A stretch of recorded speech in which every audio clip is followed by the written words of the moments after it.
ಮುಂದಿನ ಮುಖಕ್ಕೆ ಹೋದ ಸಮಾಧಿ ಮಾಡಿದ ನಮ್ಮ ಬದುಕಲು ಜೊತೆಮ್ಮ ಕೆಲವು ತಪ್ಪು ನಿರ್ಧಾರವು ಇಂಚಿನ ಘಟನೆಗಳಿಗೆ ಕಾರಣ ಆತನು ಇನ್ನು ಮದಿರೆಂಗಿ ಆದಿ ಎಲ್ಲ ಮದಿಮೆದ ಇಲ್ಲದೆ ಮದಿಮಾಲು ಚತ್ತಕ್ಕಿದಾರನ ತೊಟ್ಟು ಇಂಚಿನ ಮುಂಜಿ ಘಟನೆ நடத்துಕೊಂಡು ಅಂಚಾಂಡ ನೆಕ್ಕು ಕಾರಣ ಏನು ನೆಟ್ಟು ತಪ್ಪು ಏನ ತಂದದು ನಿಗುಲು ತೀರ್ಮಾನವಾಯಿತು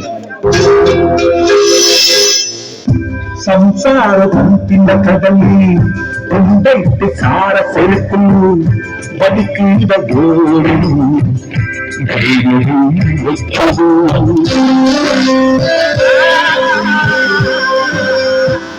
ಸಂಸಾರ ತಂತಿನ ಕದಲಿ